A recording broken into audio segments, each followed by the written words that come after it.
who I was. There is a well of pain that I can dip into. It is a container of grief that I access, mostly when I choose. When I miss my son too much. When I see your child gets to celebrate her birthday. And when I long to buy new stationery and to pack school lunches. There is a barrel of grief that I tap into. When I offer you comfort for your loss, and when I share the story of mine. I remember clearly when it wasn't this way, when grief was a tsunami that drowned and dumped and bruised me beyond the horizon of my limits. When I lived in a sea of pain and came up for breath between the tumbles. I don't remember when it transformed. When did I become the container? Where did I find the space to circumscribe this body of tears? And how did I extend to hold this while being held? If love expands us, then so does loss, beyond the version of who I was. If love expands us, then so does loss, beyond the version of who I was. Who was I before the loss? I was the mother of an 11-year-old son, Jordan, and I was the wife of Michael. We were happily married for 17 years. These were roles that I took on with responsibility, with great happiness and joy, commitment and dedication. And these roles were taken away from me when the accident happened. It was the 31st of March 2013. We were on the way to Durban. We were going to visit Geordie's granny in Durban. It was a bright, clear day, and it was early on a Sunday morning. I had tried to change the date, and they said, no, we want to leave on Sunday. Sunday morning arrived, and strangely, they were ready before me. Never before had they been ready before me. We got into the car, and Jordan, 11 years old, said he's going to sleep after 15 minutes. This hadn't happened before, but I let him sleep. And when the accident happened, he was asleep. With Jordan asleep, Michael and I held hands and we gave thanks. We actually said, we are so grateful to have this beautiful new car, a strong 4x4. I, that month, had received my first automatic car, and we gave thanks for each other and our beautiful child. Little did I know that those would be the last words we would say to each other and the last time we would touch each other. The night before, in preparation for our holiday, I had ordered 2 books. The first book was titled, This Is How It Ends, and the second book was titled, All Is Well, and that would become the theme in my life. Michael was an expert driver. He looked up into his rearview mirror. He saw the car coming and he said, oh my. And before he could say, God, we were hit from behind at approximately 200 kilometers an hour. It was a bullet. The man driving the car was under the influence of drugs. at 8:30 in the morning. Unbeknown to me, Michael and Jordan were virtually killed on impact. Jordan sat behind me. Michael had already started veering the car to the left, and the car rolled to the left. I remained conscious throughout the accident.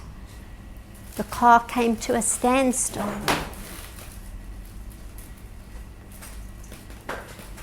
I received massive internal injuries, broken ribs, collarbones, and lung contusion. The physical injuries would heal within months, but it would be the psychological, emotional injuries that I would have to live with and would be the greatest challenge for my life. And that's how it ended. And that's how my life, without them in this physical world, began.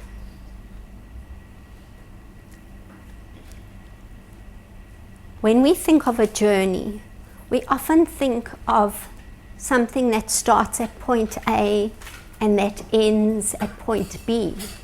You begin here and your destination is there. I do not think of my grief in this way. It is not a linear journey. I think of my grief and my healing as a toddler. My grief is 4 years old. It looks very different and feels very different to how it did at 4 months old. And I would imagine in 4 years' time and in 14, it will be a very different being. That is the process of transformation.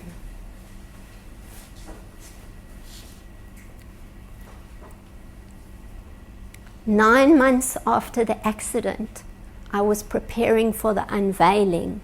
Tombstones, decisions about wording needed to be made.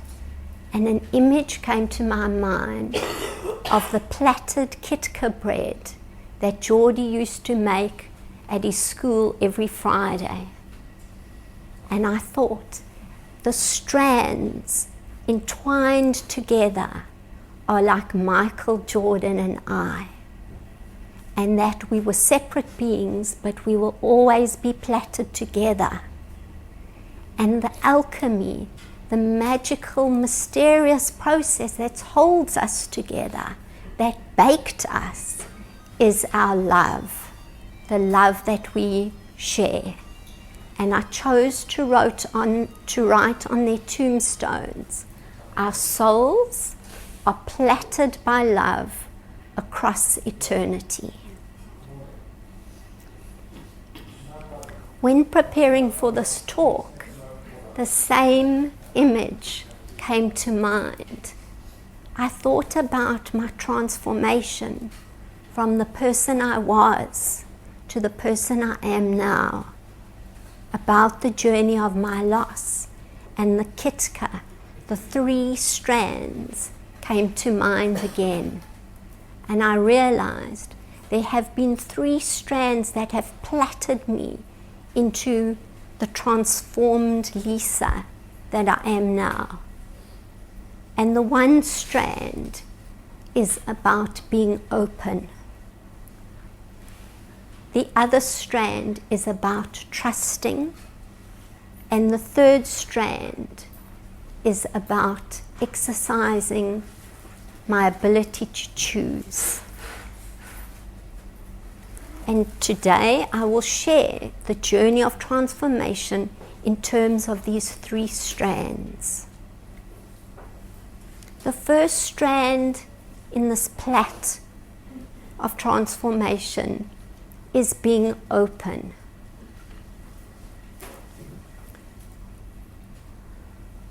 One of the most important things that I was open to was receiving this outpouring of love and kindness. Mostly, I was overwhelmed by the amount of love and kindness that I was able to receive. And here, it's important to understand that we don't always get love and kindness in the form we expect them. Some people who were close to me were only able to offer certain love and kindness in certain ways. Other people who had been relative strangers stepped forward into my life and offered me incredible love and kindness. An example of this is my friend Kerry. Kerry knew how difficult it was for me to spend a whole Sunday alone, and she would leave her family, her obligations, and she would come and spend 2 hours with me every Sunday, or most Sundays, and we would go for a long walk together. Another example of this kindness was what the organization Nechama offered to me. I had access as a mental health professional to the best psychologists in my city.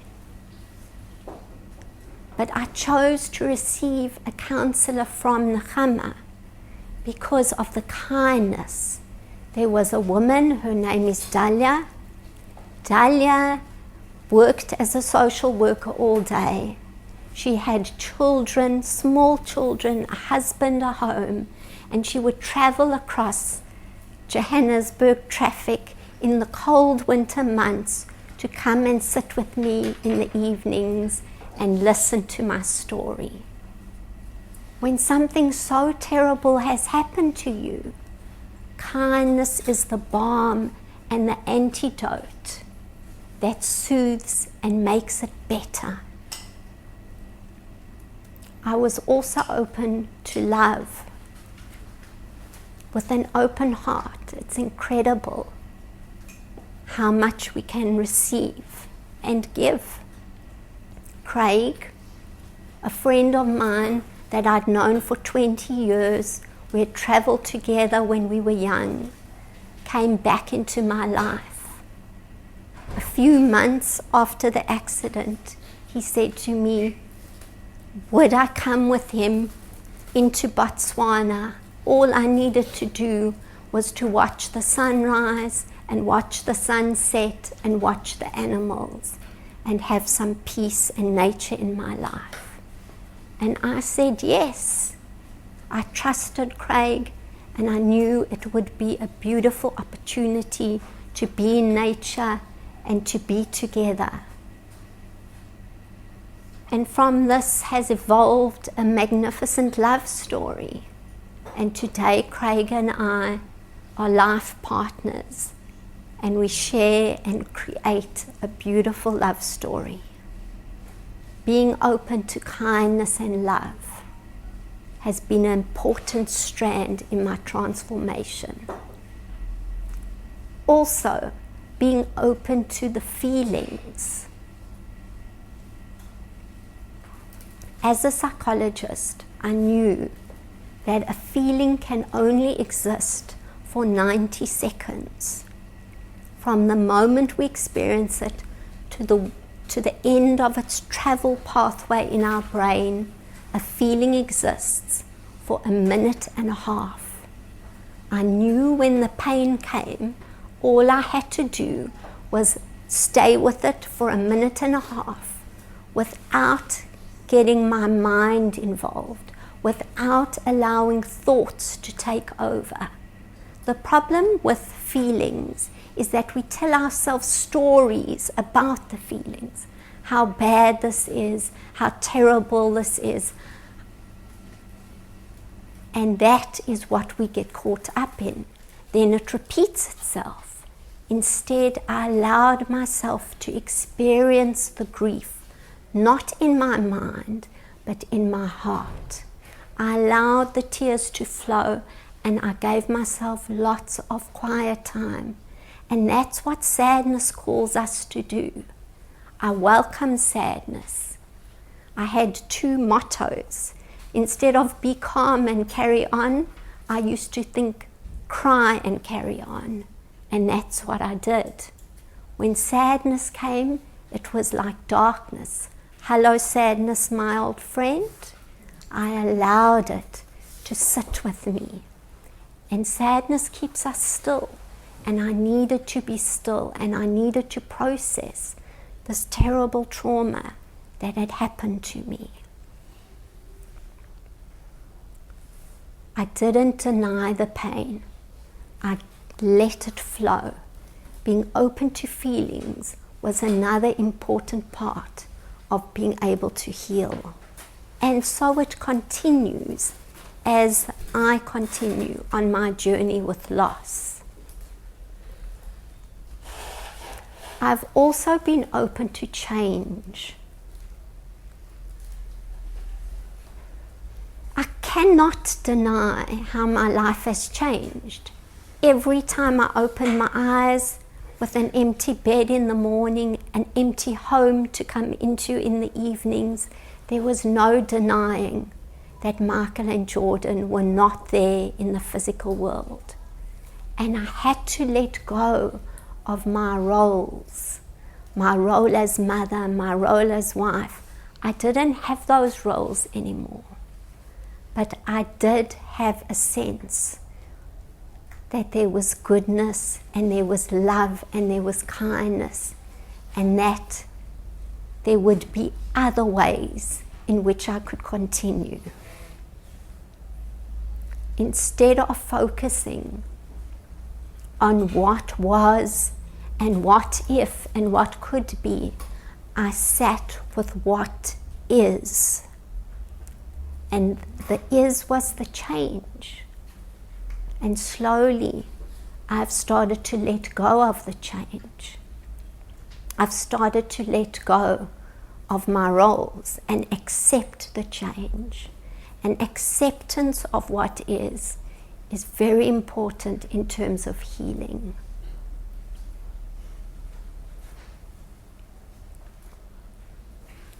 In the beginning, the changes were very small in terms of being able to let go. But as I grew stronger, I was able not only to accept changes that were made to me, but I began to initiate changes in my life. And that felt better. It didn't feel right for me to continue the same life, the same structure that I had, but without Michael and Jordan.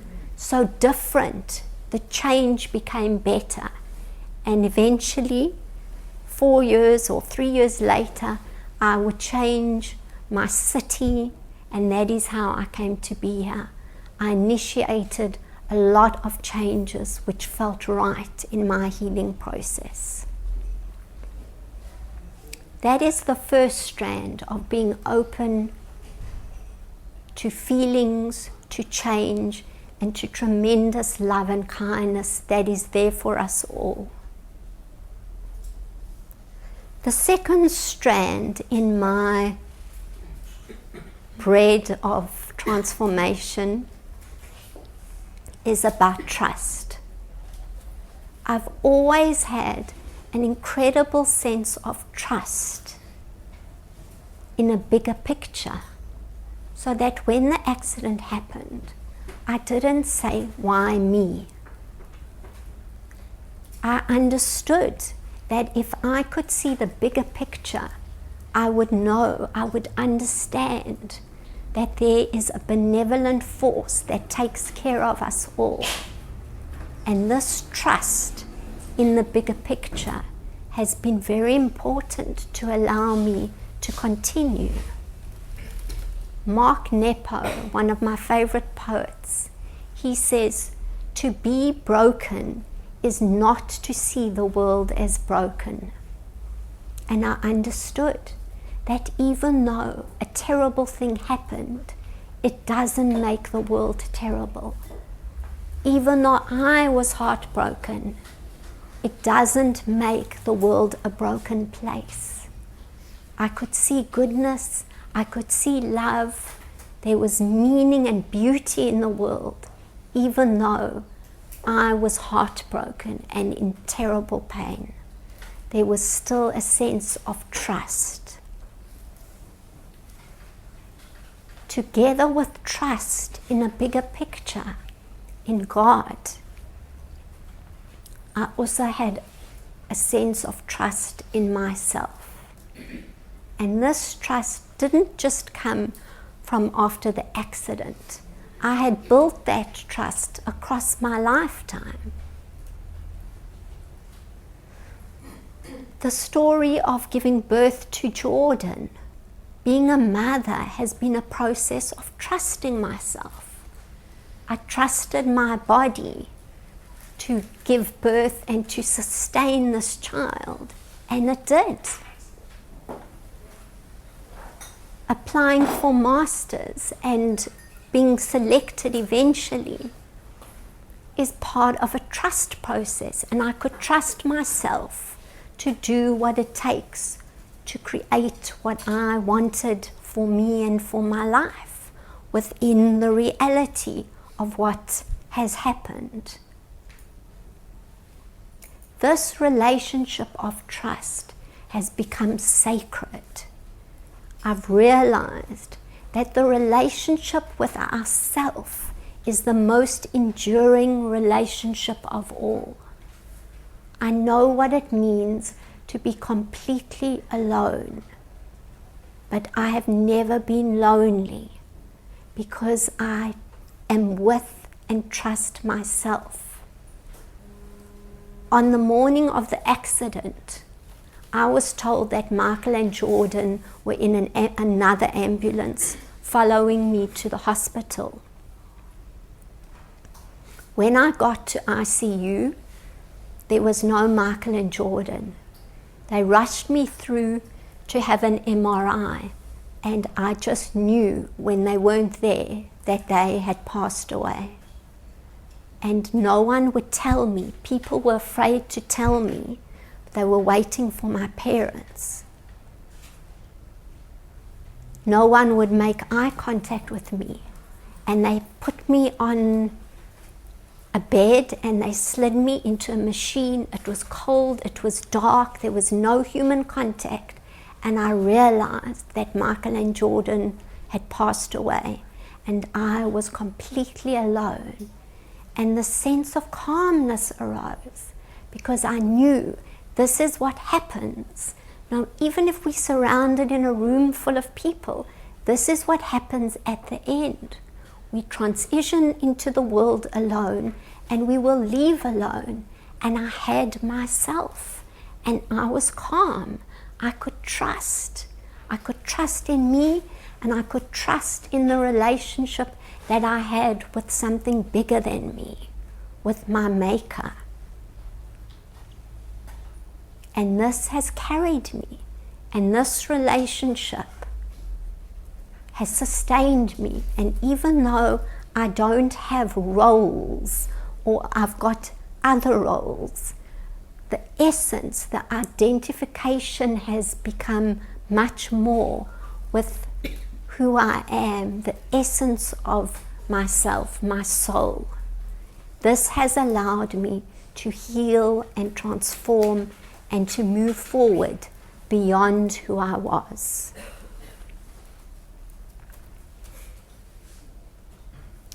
The third strand in this process of transformation has been about choice.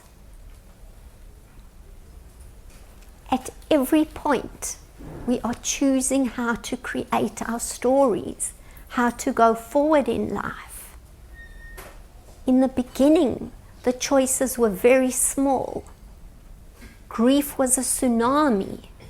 All I could choose to do was come up for breath or not. And that is also a choice. The choice about whether to continue or not.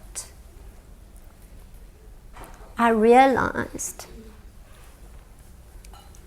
that I didn't want to live with the pain. There were times when I just wanted not to be here so that I didn't have to live with the pain. But I wanted to live. And then I made peace with pain and sadness as a part of life. And I created and chose and made decisions about living alongside with the pain.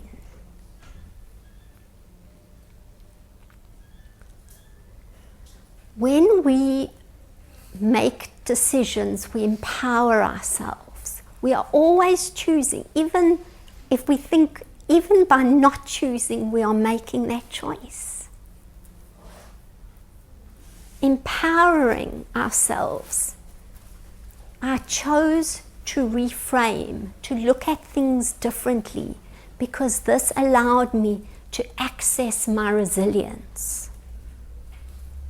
So for instance, the first Mother's Day was just about choosing whether to get out of bed that morning, whether to continue breathing that day. Those were the small choices I could make.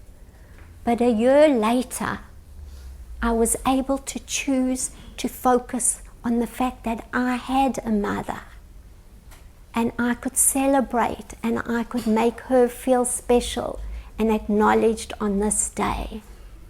That was a reframe I was able to choose to make. Also, what happened at the funeral? I wanted to get through that day without falling apart. I had attended a funeral when I was 15 years. A peer of mine had committed suicide, and all I remember was the mother in the wheelchair, broken, absolutely devastated. And though that is completely understandable, as I know, that was not the choice I wanted for the funeral. I see many parallels between Jordan's birth, the way he entered the world, and his funeral, the way he exited the world. When Jordan was going to be born, I knew, I had trust that everything would be fine. I was healthy, the scans were excellent, and I decided I wanted a birth process that would be as natural as possible. So I made choices, I made decisions about putting myself in an environment that would support that. I chose midwives. I knew there was a hospital on the premises should I need access to emergency care, but I chose to have a birth story that was calm and present. Jordan took his time, he was facing the wrong way, but I put myself in circumstances which supported my choice. And they let me labor for 16 hours. And he arrived into this world, and I was present and conscious throughout. And the only way I knew how to get through those contractions and that pain was to stay present, to focus on that moment. If I thought about what was to come, I lost my focus. So I stayed present, and I had no idea that I'd been laboring for 16 hours. I started when it was dark and I ended when it was light, and that's all I knew about time because I was so present. When the funeral came, I thought to myself, first of all, I was in ICU, and I had to be unplugged from my machines, and I had to be given permission by the hospital that escorted me to the funeral in an ambulance so I could leave to attend the funeral. But the universe was incredible because it had been Yontif. The accident was on Sunday. Sunday night, Yontif came in, which meant the funeral could only take place on Wednesday. Those 2 days were enough to allow me to be strong enough physically to actually attend the funeral. Now that I was able to attend, I needed to find a way to get through it. And I was able to reframe.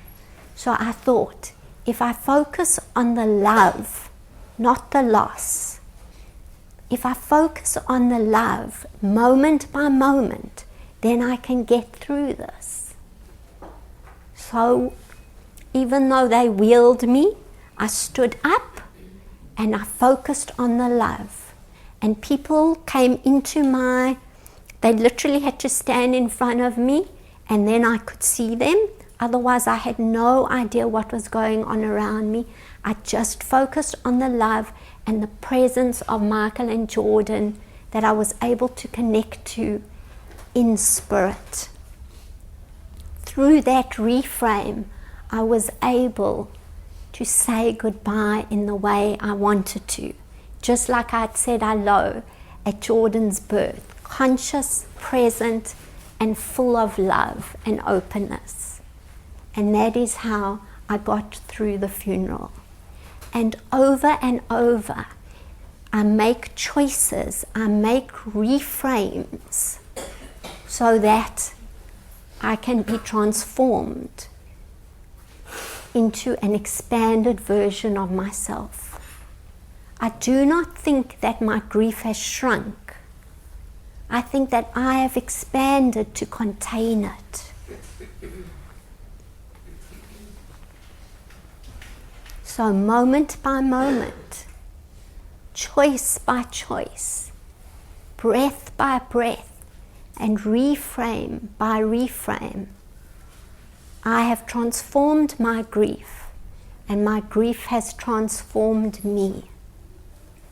Through being open, through choosing to remain open, through choosing to be trustful in the universe and in myself, I have expanded beyond the version of who I was.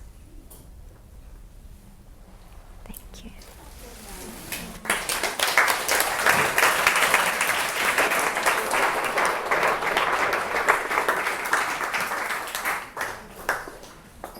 Okay, I'm just going to repeat the question for the recording.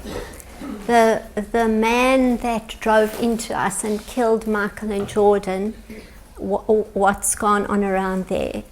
After the accident, I was dealing with 3 cases.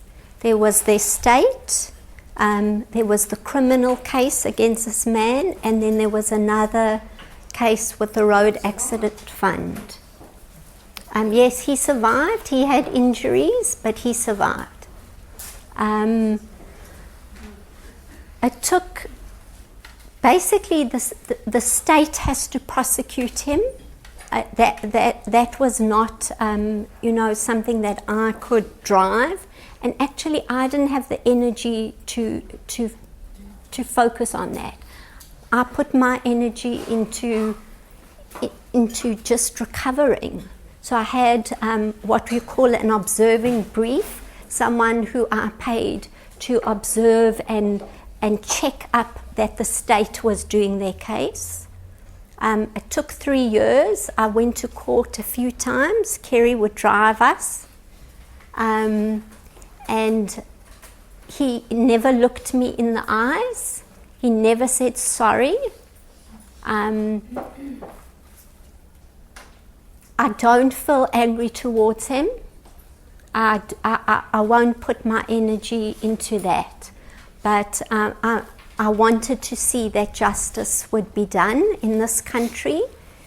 He was prosecuted for and found guilty of homicide. So he murdered Michael and Jordan and attempted homicide on my life. He was given 7.5 years. Okay, so the question is, if you're not a psychologist, how can you get through your own losses? We all experience grief in different ways, and we will all heal and get through our losses in different ways. This morning I've shared my story. Everyone has their own story, and everyone has their own way of coping. And what we all have is access to support. So if you're not a psychologist, you do have access to psychologists. There's a tremendous service and ability to access our resources, and that's a very important part of resilience, is accessing your support It's available to everyone. It's not a question, but it's just a comment.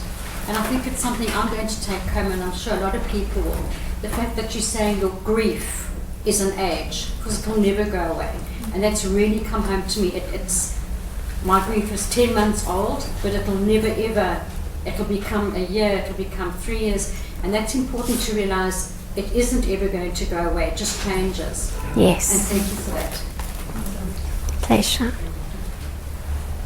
I think you also made a comment. You said, I'm never lonely because you're surrounded by people who are there for you, but you're alone in your grief. And I think my daughter lost her husband, he was 57, and she made that exact comment to me. She said, Ma, I'm never alone, but I'm never lonely, but I am alone. And you voiced that so clearly, and it's so true. It really is. About not being lonely but being alone. We all have our own process. We all have our own journey. That's why the strands for me of a Kitka bread, we are distinct. Michael, Jordan and I are separate strands. We may entwine with each other, but we each have our own strand and our own journey. Lisa, you mentioned when we spoke yesterday, if you can just speak now about appreciation and contentment, that we're always striving for the next best thing, but somehow we still don't feel fulfilled. What is true contentment? I think true contentment has a lot to do with that sense of trust. That ability to be at peace with who you are and not needing external things, relationship, roles. That comes from the outside. But if you identify with the essence of who you are, your higher self or your soul, then there is peace and contentment. And appreciation, you also said. And appreciation is massive in terms the love and kindness that was available to me, appreciating that in whatever form it took. Gratitude. And you said to me that you are more appreciative now than what you were before. Appreciation, one of the gifts of loss is a sense of appreciation. I do have massive appreciation, not only in the present, but also in terms of the gift that Michael and Jordan gave me when they were alive. Okay, so the question was, would I have recovered as well as I have if I hadn't met Craig? I think Craig offered me incredible love and kindness, and he opened a door and he said to me, there's beauty, there's adventure, there's goodness, there's love in the world. He motivated me to step forward, to take his hand and to continue into the world of the living. So he did motivate me tremendously, but I think that we all have a Craig. We all have someone or something that offers us. The child who remains, the parents who remain, the work that we do, wherever we find meaning, that is the Craig who offers us the door that we can step into or not. That's our choice. I would imagine some people here are thinking, and we've spoken about this before, how is it possible that you don't feel anger? What have you done with that? The question about the anger, there's tremendous value in anger. Anger energizes us, so in many ways it's the antidote to depression. It gives us the energy to stand up for ourselves, to do things for ourselves. But I think anger is is the surface feeling. Beneath the anger is the hurt and the pain. I just went straight to the pain. I don't get angry very often anymore. I just allowed myself to experience the absolute devastation and pain that sits underneath the anger, and let it flow and continue. Does anger protect people from pain? It allows them in some ways not to experience the pain. And that can be good to begin with, but then it traps you because the pain is inside. The pain is sitting there. And still, I don't want to feel that pain. I would never wish this on anyone, including myself. But it's there. And it's much easier to experience the anger than to feel that pain. Are we okay, everybody?